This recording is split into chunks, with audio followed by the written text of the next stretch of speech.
بسم اللہ الرحمن الرحیم۔ السلام علیکم۔ قرآن اور وظیفہ چینل پر خوش آمدید۔ آج میں آپ کو سورہ محمد صلی اللہ علیہ وسلم کی تلاوت کے اجر و ثواب کے بارے میں بتاؤں گی۔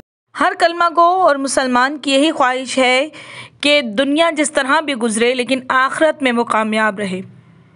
بس اسی حساب سے اگر آپ سورہ محمد کی تلاوت کریں تو اس کا بے انتہا اجر و ثواب ہے۔ امام جعفر صادق علیہ السلام فرماتے ہیں کہ جو شخص سورہ محمد کی تلاوت کرے تو اس کے دل میں دین کے متعلق کبھی بھی شک اور اضطراب پیدا نہیں ہوگا، خدا اسے کبھی بھی افلاس میں مبتلا نہیں کرے گا اور وہ پوری زندگی حاکم کے ظلم سے محفوظ رہے گا اور تا دم مرگ کفر و شرک سے بچا رہے گا۔ اس کی موت کے بعد اللہ 1000 فرشتے اس کی قبر میں موکل رکھے گا جو اس کی قبر میں نماز پڑھتے رہیں گے اور اس نماز کا ثواب اس کے نامہ اعمال میں لکھا جائے گا۔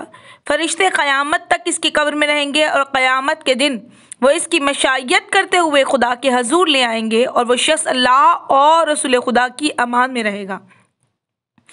ایک اور جگہ امام جعفر صادق علیہ السلام نے فرمایا کہ جو شخص ہمارے اور ہمارے دشمنوں کی حالت کے فرق کو دیکھنے کا خواہش مند ہو تو اسے چاہیے کہ سورہ محمد پڑھے، اسے ہمارے اور ہمارے دشمنوں کے متعلق کوئی نہ کوئی نشانی دیکھنے کو ملے گی۔